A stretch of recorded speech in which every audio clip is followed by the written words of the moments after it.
Okey, bismillahirrahmanirrahim. Okey, ni adalah minggu pertama kita ni online balik ah.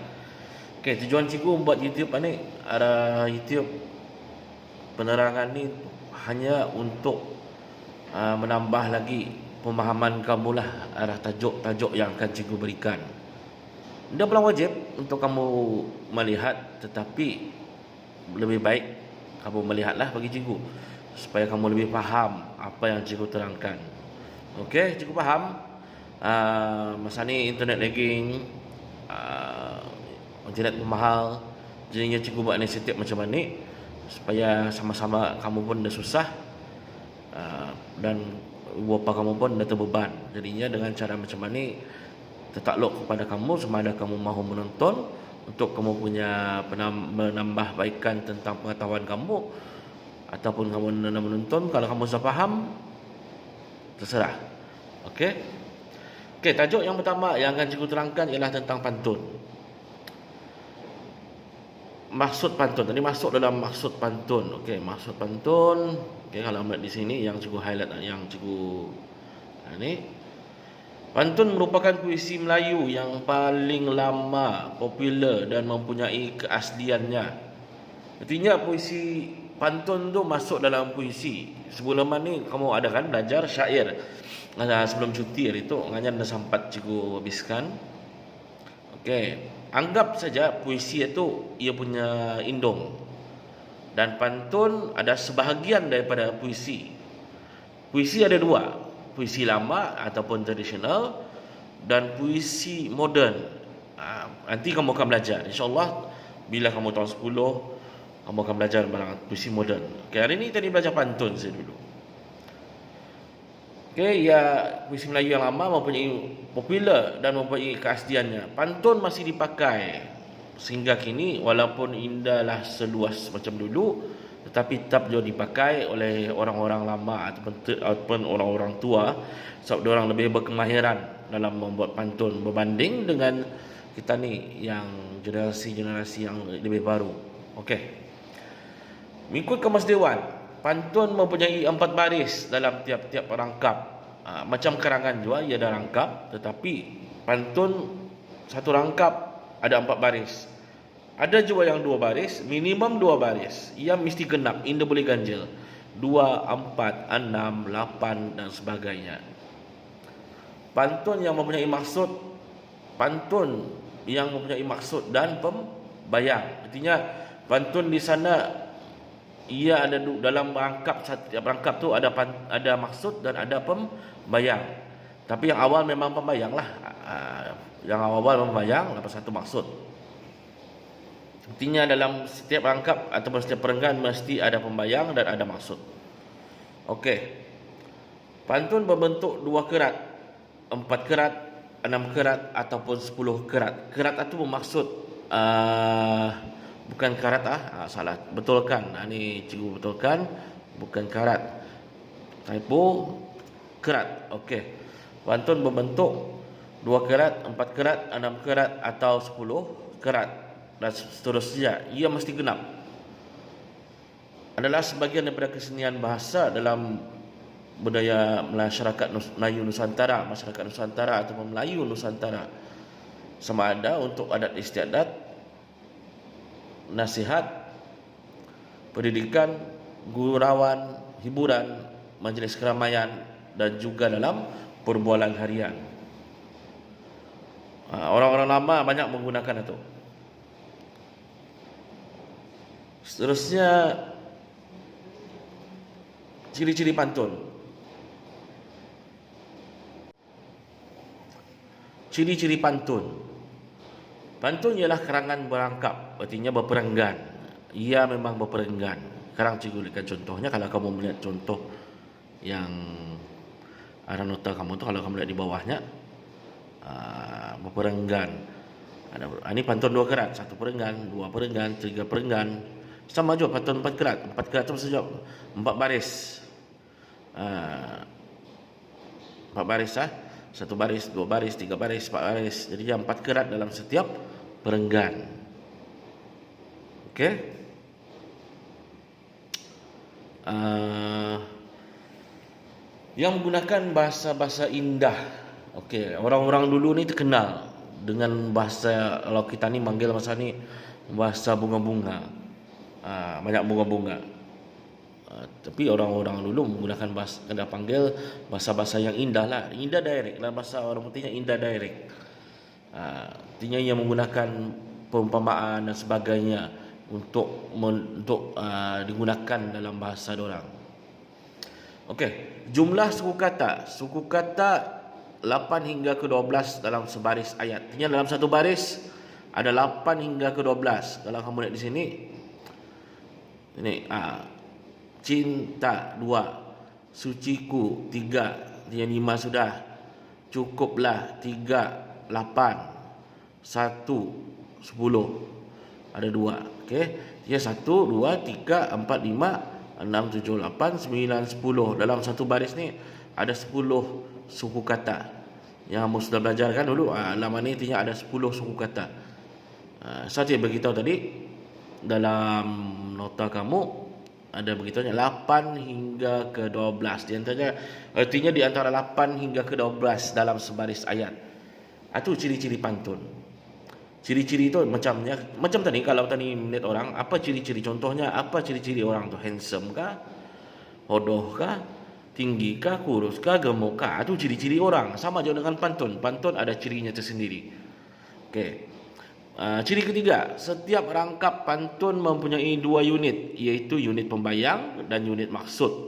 Okey, apa yang dimaksudkan dengan pembayang, apa yang dimaksudkan dengan maksud? Okey, kamu lihat di sini. Okey. Pembayangan ni apa saja, kamu boleh cipta apa saja perkataan. Tetapi maksud itu yang di bawah. Di atas, kalau yang 2 kerat, di atas pembayang, di bawah maksud. Tapi kalau pantun 4 kerat, 2 baris di atas pembayang, 2 baris di bawah maksud. Sama juga dengan pantun 6 kerat. 3 baris di atas pembayang, 3 baris di bawah maksud. Okey. Artinya bayang-bayang pembayang itu ikut kreativiti kamu. Kamu boleh ubah semestinya cinta suciku cukuplah 1. Kamu boleh ubah sana. Cunti muniku cukuplah 1. Tetapi maksudnya tetap untuk kamu sepanjang waktu. Ini yang punya maksud. Ini di atas adalah pembayang. Sama aja kalau kamu lihat yang pantun 4 kerat. 2 di atas, 1 ada kaitan dengan 2 di bawah. Cuma bunyinya saja disamakan. Buah cempedak di luar pagar, ambil galah tolong jolokkan. Saya budak baru belajar, kalau salah tolong tunjukkan. Artinya yang ambil bunyi itu saya supaya selari dengan bunyi maksud. Okey, fahami tak? Pembayang indah semestinya mengikut apa yang dalam maksud. Kamu boleh ubah sesuai, yang penting bunyinya sama dengan maksud. Bunyinya saja. Okey, ataupun rimanya. Kalau kamu akan dengar apa dia rimanya. Okey? Rima atau bunyi akhir di hujung baris adalah sejajar. Bagi pantun 2 kerat, dirima dalam pantun 2 kerat, rimanya salah. Ni salah ejaan lagi. 2 kerat, rimanya dalam bentuk AA. Bagi pantun 4 kerat pula, rima akhir berbentuk AB. Okey. Apa yang dimasukkan AA, AB itu? Okey, kalau kamu lihat. Okey. Rima adalah yang 2 akhir ni. Ini akhir ni. Ini pun sama tu. Okey. Untuk 2 baris, ia memang AA. Kalau baris atas ujungnya tu, bawahnya pun tu. Okey. Kecuali yang ani mungkin harap awak bijak mengubat, tawarkan saya penyakit rindu. Ani lain sikit. Ani mungkin kesalahan dari segi ayatnya, mungkin. Kenapa? Ani tadi kamu potong saja bagi cikgu. Masih dikira pantun, tetapi bukan pantun yang sempurna. Tadi mau cari pantun yang sempurna. Kamu boleh potong saja nanti dalam nota kamu. Okey. Kalau kamu lihat you belakangnya. Jika dirimu sayang padaku, sebut sahaja I love you. Okey, you, belakangnya. Sama je, tu. Kalau dua baris, artinya ani dipanggil A, ani dipanggil A. Walaupun ia you, tadi ikut susunan huruf A, you. Dia sama. Huruf yang sama di awal mesti tarim A. Okey, mengapa ya A? Kamu lihat pantun 4 kerat, ada bezanya tu sekarang. Okey. Pantun 4 kerat. Pantun 4 kerat kalau kamu lihat tadi rimanya AB. Kamu lihat di sini tu AB kan? Ni AB. Rimanya AB. Jadinya ia punya pantun 4 kerat pun rimanya jadi AB. Buah cempedak di luar pagar, ambil galah tolong tolokkan. Saya budak baru belajar, kalau salah tolong tunjukkan. Kalau kamu lihat belakang ni AR, AN belakangnya AN, AR nasamakan, jadinya kalau nasama ya jadi AB. Dan kamu lihat baris ketiga sama balik AR, dan ini pun belakangnya AN, jadinya A sama dengan A, B dengan B, an kira B, R A. Jadinya rimanya AB. Sama juga kalau ia ABC. Kalau kamu lihat rima pantun 6 kerat. Utga. Ular tudung jangan dipermudah. Bunyinya. Kira dulu. Biasanya dapat membawa maut. Anda sama bunyi dengan atas, itu otomatik 2 ni jadi B. Jika tidak maut merana juga, ada samakan, jadi jadi C. Lihat baris keempat, berhujan panas aku tak endah sama dengan baris yang pertama tadi. So itu kalau pantun 6 kerat ia punya formula ABC. Kalau pantun 2 kerat AA. Kalau pantun 4 kerat AB. Kalau pantun 6 kerat ABC. Itu punya formula. Kalau pantun 8 kerat ABCD. Dan seterusnya. Kalau 10 kerat ABCDE. Okey. Itu saja nota untuk pantun untuk peringkat kamu untuk tahun 9 dan seterusnya. Jenis-jenis pantun. Ini jenis-jenis pantun cikgu lupa terangkan.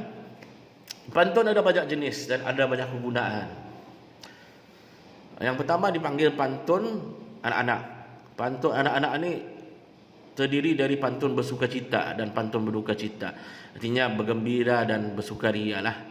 Dan bergembira, bersukaria, bersedih, berduka cita tu maksudnya bersedih. Selalunya anak-anak lah menggunakan. Kalau kemudian Upin Ipin, pantun 2 kerat, 2-3 kucing berlarinya. Okey, selanjutnya cakap. Kalau kemudian yang Upin Ipin. Okey, kalau untuk jenis pantun yang kedua itu pantun orang muda. Pantun orang muda selalunya berkaitan dengan berkenalan. Kalau ia akan mengurat bibinito, ia akan menggunakan pantun. Sama juga pantun berkasih-kasihan, menunjukkan rasa cintanya. Pantun perceraian, pantun nasib atau pantun dagang. Orang muda yang banyak menggunakan. Berbeza dengan pantun orang tua, iaitu yang ketiga. Itu jenis pantun yang ketiga, itu pantun orang tua. Pantun orang tua ia lebih kepada nasihat. Biasalah kalau orang tua ni macam cikgu selalu bagi kamu nasihat. Jarang cikgu kan pantun-pantun bersuka-suka. Cikgu memang lebih suka bagi nasihat, pantun adat, pantun budi, pantun agama, sesuai dengan orang tua. Okey, ataupun orang lebih berumur. Seterusnya ialah pantun jenaka. Pantun jenaka adalah pantun yang lucu dan bertujuan untuk menghibur. Nama jenaka kan ni bergurau. Jenaka ni bergurau, pantun jenaka. Yang kelima ialah pantun teka-teki. Pantun teka-teki adalah pantun yang berisikan teka-teki.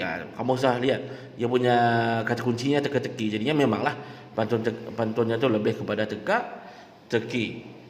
Okey, nanti tadi akan belajar lagi apa maksudnya pantun teka-teki, macam mana contohnya pantun orang tua. Tadi akan belajar lagi nanti. Menangkan Covid dan masa yang singkat, cikgu boleh-bolehnya cuba membuat video yang untuk mudah kamu fahami dan ringkas. Okey, penerangan nanti insya-Allah kita akan jumpa lagi di dalam kelas, cikgu akan terangkan lebih jelas lagi. Okey, ini sekian saja untuk pantun. Pantun ni perlu kamu download nota ni perlu kamu download, simpan dalam mempunyai komputer atau pendrive. Kalau kamu rajin print, simpan dalam file. Okey, itu untuk pantun. Selepas ini cikgu akan menerangkan bahasa klasik. Okey. Okey. Ini sambung dengan memudahkan bahasa klasik. Bagi cikgu tajuknya ni payah sikit. Kalau untuk tahun 9 sesuai untuk tahun 10 dan tahun 11. Tapi nampak tadi belajar saja dulu. Pemahaman tadi akan tingkatkan dari semasa ke semasa. Okey, bahasa klasik merupakan bahasa yang digunakan dalam hikayat atau karya klasik. Klasik tadi sebenarnya bermaksud lama pula. Bahasa lama. Sama macam pantun tadi, bahasa tradisional. Okey. Sama juga dengan memudahkan bahasa klasik. Tadi memudahkan bahasa yang lama tu kepada baru. Sebenarnya tajuk ini sesuai dibuat di depan-depan lah dalam kelas sebenarnya. Kalau online susah sebab ia memakan masa yang panjang. Kenapa? Tadi cikgu akan cuba ringkaskan untuk pemahaman kamu. Tadi belajar saja dulu. Nanti bila buka kelas, bila sudah sekolah nanti, cikgu akan menjelaskan lagi secara lebih terperinci. Okey, bahasa klasik ialah sebahagian daripada kesusasteraan Melayu klasik. Okey, yang mengambil sastra akan faham apa maksud kesusasteraan Melayu klasik. Artinya yang berkaitan apa saja tentang karya-karya sastra. Itu dipanggil kesusasteraan Melayu. Ditambah klasik jadi lama. Kesusasteraan Melayu lama. Artinya klasik itu bermaksud lama. Okey, masa ni ada je sastra tapi moden sikit. Yang disebarkan secara lisan serta tulisan, sama ada secara bercakap ataupun ditulis, yang disebarkan dari satu generasi kepada satu generasi. Artinya daripada generasi lama kepada generasi baru. Tapi makin lama kita akan ubah yang menjadi lebih baru. Memudahkan bahasa klasik pula bermaksud menukar bahasa klasik kepada bahasa standard pada masa kini. Artinya tukar ayat-ayat ataupun perkataan-perkataan klasik kepada perkataan yang standard ataupun moden pada masa kini. Okey, artinya menukar bahasa lama kepada bahasa standard ataupun moden.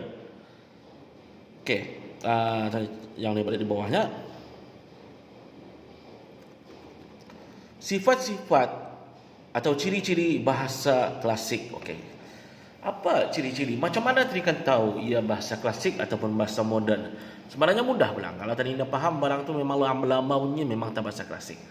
Kalau ayat tu lah. Tapi kalau bahasa moden, kebanyakannya memang tadi kita tahu lah bahasa-bahasanya. Yang pertama, ciri-ciri bahasa klasik. Ayat-ayat bahasa klasik sebelumnya panjang dan berbelit-belit. Berbelit-belit itu yang berbunga. Macam cikgu terangkan tadi kan, pantun ni ia direct. Ia banyak bunga-bunga. Jadi kalau macam kita ni, kau ni umpama bulan dan sebagainya, itu dipanggil banyak bunga-bunga. Okey, indirect.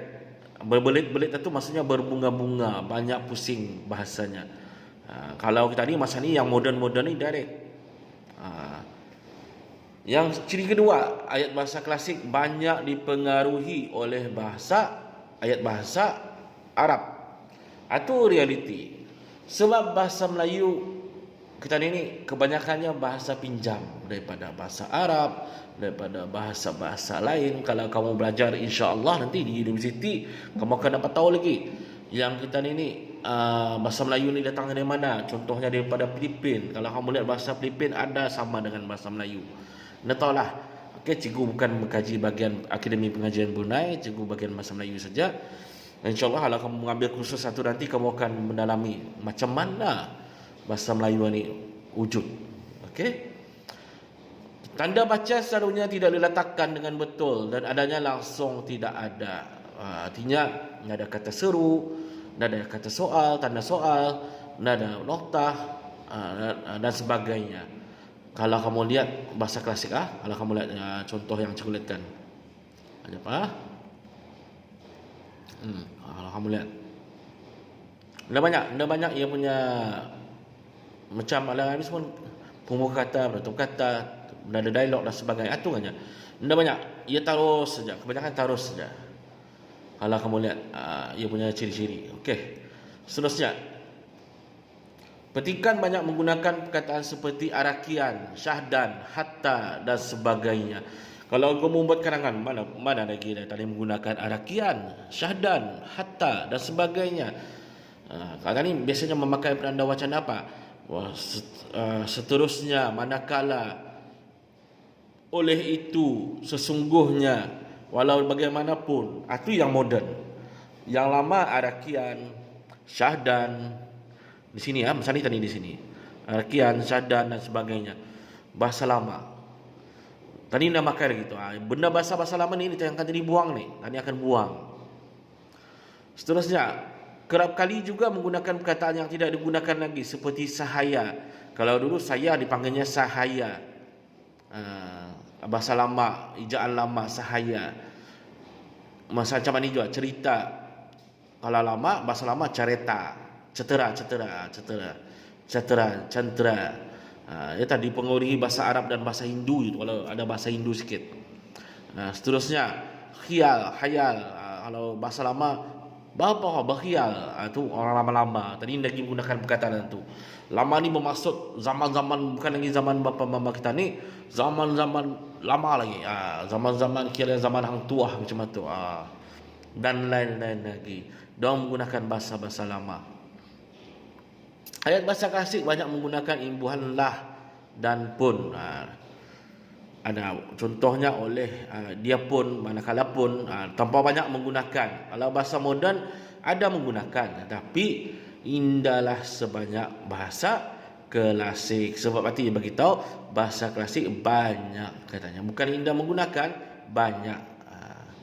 Seterusnya, selalunya bahasa klasik banyak mendahulukan predikat baru diikuti dengan subjek. Ia lebih kepada ayat pasif. Kalau kita ni biasa ayat aktif, saya menendang bola. Ya, menendang bola ditendang oleh saya.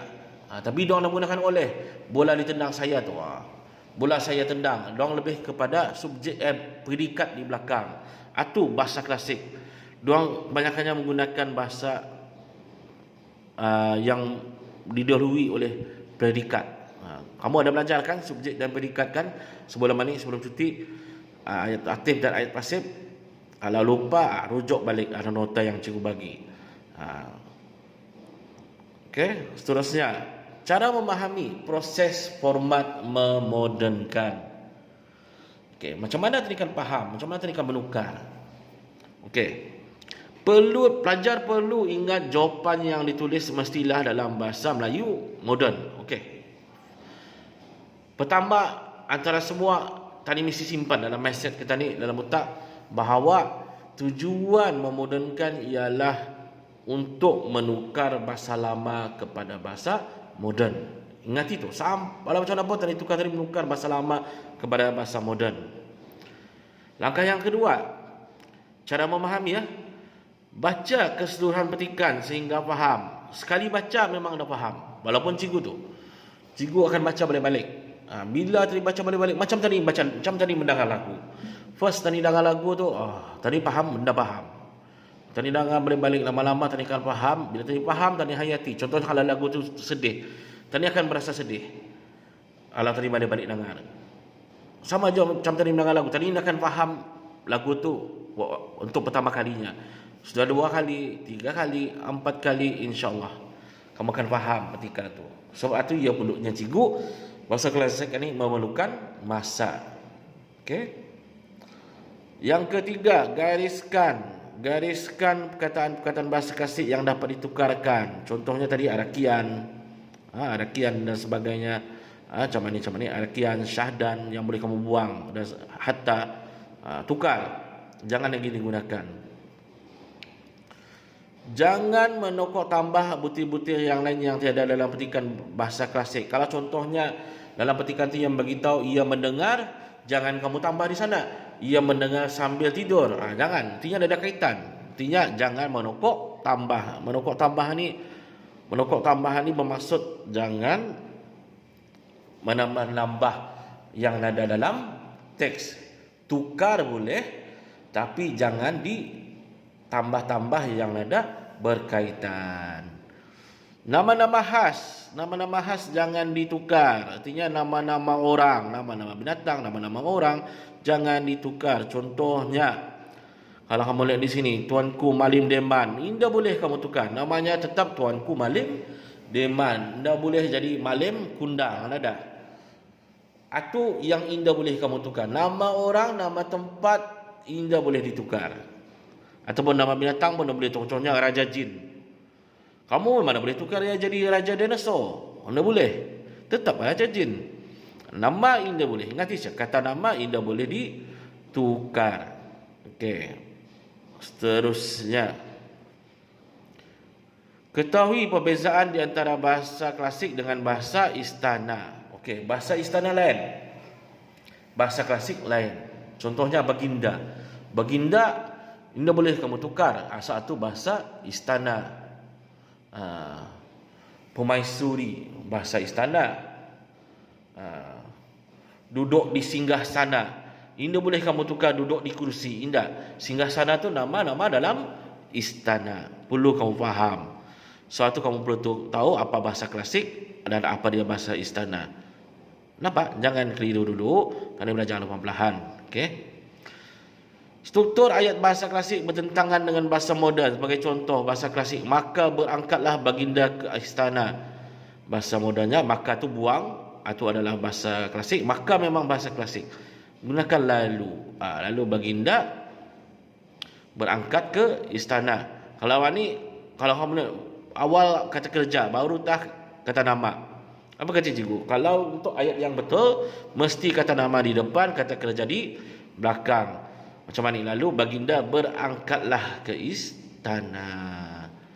Ini yang tempat istana kan, kamu lihat. Ini bahasa moden. Dan di atasnya bahasa klasik. Istana ini boleh kamu tukar, ubah. Satu bahasa istana. Mana boleh kamu tukar jadi rumah. Istana. Sama je dengan macam mana? Berangkat. Berangkat itu menunjukkan hanya untuk kerabat-kerabat diraja dan raja-raja saja menggunakan perkataan berangkat. Berarti berjalan ataupun bertolak. Kalau orang biasa tadi panggil berjalan, tak ada. Cikgu berangkat ke kelas 9 Science 2. Nada. 9 Science, 9B, 9 SS 2 nada. Cikgu akan menggunakan cikgu baru saja berjalan ataupun bertolak menuju ke nada menggunakan perkataan berangkat. Berangkat bahasa istana. Jangan keliru. Okey. Seterusnya, kekerapan menggunakan struktur ayat pasif dalam bahasa klasik sebagai contoh, maka hang tuah telah dipalang kepala dua orang yang mengamuk itu terbelah dua. Yang tepatnya hang tuah memarang, lalu hang tuah memarang kepada dua orang yang mengamuk itu dan terbelah dua. Di apanya cikgu? Ayat pasif menggunakan imbuhan di, manakala kalau kamu lihat sini menggunakan imbuhan aktif, menggunakan imbuhan meng. Jadinya kalau dipalang, salah ni, bukan dipalang, diparang. Salah hijaan. Artinya terbalik. Ini boleh macam tu. Kalau ia ayat aktif, dia boleh menggunakan imbuhan di depannya. Itu kalau imbuhan di, artinya ia sudah menunjukkan ia menggunakan ayat pasif. Jadi kamu tukar dia kepada ayat aktif. Hang tuah memarang kepada dua orang yang mengamuk itu dan terbelah dua. Ini struktur ayat. Ingati balik macam mana ayat aktif, macam mana ayat pasif yang cikgu terangkan dari itu. Okey. Seterusnya, kekerapan menggunakan pun dan lah. Balik. Ini cuma dia dengan ada contoh. Maka seketika itu pun berputarlah Tuan Putri itu seorang kanak-kanak, seorang anak lelaki. Lalu seketika itu Tuan Putri melahirkan seorang anak lelaki. Mudah saja. Kalau kamu lihat di sini, bahasa klasik ini panjang ayat itu. Banyak bunga-bunga. Tapi bahasa moden ringkas dan padat. Itu nampak perbezaan di sana. Okey, perkara-perkara ini banyak yang perlu kamu fahami. Perkara-perkara yang perlu dilakukan sebelum menjawab soalan memodernkan. Senaraikan dulu watak-watak dalam petikan prosa klasik tersebut. Senaraikan dulu nama-namanya. Kamu lihat dulu. Kalau kamu mau senaraikan, kamu gariskan nama-nama. Pastikan kamu berjaya mengenal pasti beberapa watak yang mempunyai persamaan. Kalau persamaan kamu boleh tukar ya. Kalau contoh nama sultan tu Sultan Iskandar. Seterusnya kalau mau pakai balik-balik kamu tukar kepada Baginda. Satunya kamu mesti kenal pasti nama watak tu. Jadinya benda payah kamu balik-balik buat Sultan Iskandar, Sultan Iskandar, Sultan Iskandar. Cukup macam kamu bah. Kalau kamu Aiman baru saja ke tandas, dia meminta izin daripada guru. Anda kan mau boleh balik. Aiman baru saja ke tandas, Aiman minta izin kepada guru. Indah bilang salah, tapi bunyinya janggal. Jadinya paling cantik ubah kalau kata watak yang sama. Nyatakan latar tempat. Artinya punya cikgu tadi, tempat indah boleh kamu ubah, watak dan tempat indah boleh. Nyatakan pokok persoalan. Apa yang anda bincangkan dalam, apa ceritanya dalam itu. Kamu mesti faham. Menyatakan tu maksudnya tu fahami dulu. Apa persoalan dalam petikan itu. Buangkan perkataan klasik seperti maka, arakian, syahdan, lah pun ataupun perkataan yang tidak perlu. Mesti kamu buang ni. Bukan lagi bila perlu. Mesti kamu buang syahdan ni.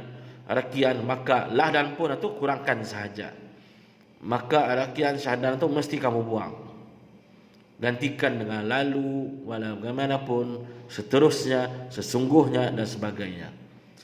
Okey, seterusnya perkataan klasik yang ada dalam petikan tersebut perlulah ditukarkan ke dalam bahasa kepada bahasa moden. Ini penting kerana jika kamu mengekalkan perkataan klasik tersebut, maka kamu akan dipotong kerana tidak menepati arahan soalan. Ingat ya cikgu, cuba lihat mana satu bahasanya tu. Kalau memang kamu dah pernah pakai bahasa tu, memang tanya bahasa klasik, buang dan buat ia jadi ayat baru. Tapi jangan dibuang nama tempat, nama orang dan nama binatang dan jalan cerita, jangan ditukar. Okey, kalau kamu lihat ini bahasa klasik ni.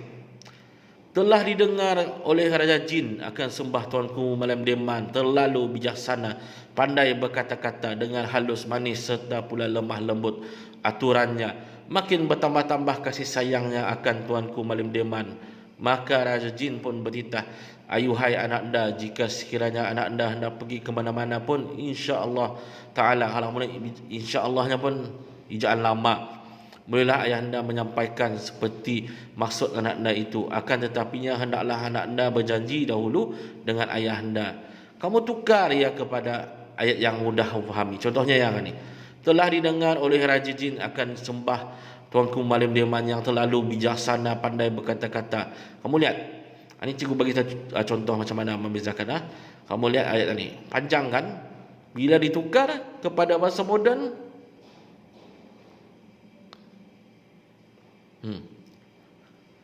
ini saja. Setelah Raja Jin mendengar sembah tuanku malam deman yang sopan itu. Ini panjang. Mudah. Tidak perlu lagi kamu terangkan terlalu bijaksana, pandai berkata-kata dengan halus manis. Kalau kamu lihat sini, pandai berkata-kata dengan halus dan manis serta pula lemah lembut aturannya. Kalau kita ni lihat, ini fahami benar-benar. Ini fahami benar-benar. Ayat yang ini bermaksud sopan santun saja. Satunya cikgu. Bahasa lama ni banyak bunga-bunga. Sedangkan perkataan panjang-panjang ni terlalu bijaksana pada berkata-kata dengan halus serta lemah lembut aturannya, boleh tukar menjadi perkataan sopan santun sahaja. Makin bertambah-tambah kasih sayangnya akan tuanku malam deman. Dia perlu. Kalau kamu di sini Raja Jin, kamu tukar Raja Jin tu, kan kamu buat Raja Jin lagi, dia tukar ia kepada Baginda. Ya, bila perasaan kasih sayang itu boleh kamu tukar kepada, kan jin berkasih sayang dengan orang, tukar ia kepada perasaan simpati, makin bertambah. Okey. Sama juga dengan seterusnya. Ayuhai anak anda, jika sekiranya anda pergi ke mana-mana pun, insya-Allah, dan seterusnya. Kalau kamu lihat bila ditukar, mudah saja. Lalu Baginda pun bertitah, tukar ayat cakap ajuk tu kepada cakap pindah. Itu nanti cikgu aja. Kamu ada belajar cakap ajuk, dialog atau tukar kepada cakap pindah. Dialog Cakap ajuk tukar pada cakap pindah. Ini cakap pindah. Kalau kamu lihat di sini, cakap ajuk. Kalau kamu jumpa dialog dalam bahasa klasik, tukar ia kepada cakap pindah. Lebih senang. Lalu baginda beritahu akan menolong menyampaikan hajat Tuanku Mandiman dengan syarat Tuanku Mandiman mesti berjanji kepada baginda terlebih dahulu. Kalau kamu lihat ya, panjang lah. Bertitah, jika sekian anda pergi ke mana-mana, insyaAllah bolehlah anda menyampaikan seperti maksud anda itu. Akan tetapinya anda berjanji dahulu dengan ayah anda. Banyaklah panjang. Ayah anda nada lagi bahasa moden menggunakan ayah anda. Walaupun di Malaysia ada perkataan ayah anda, tapi itu bukan bahasa moden atau gelaran. Ini di sini bukan lagi. Ini hanya untuk bahasa saja. Nada lagi perkataan ayah anda. Ini boleh kamu buang. Ayuhai buang. Anak-anak buang. Nak anak anda ada kan tadi manggil masa ni anak anda. Ada kan? Okey. Kamu lihat balik-balik contoh tu, kamu bandingkan dengan ini bahasa klasik dan ini bahasa modernnya. Kamu bandingkan, kamu akan nampak perbezaan itu. Okey. Ada yang tanya cikgu, ini kan cikgu jawapan yang paling tepat untuk bahasa klasik yang di atas satu. Indah semestinya. Setiap seorang ada caranya untuk mengubah apanya cikgu. Buang bahasa klasiknya saja, susun, jangan membuang maksud, dan jangan gunakan bahasa klasik.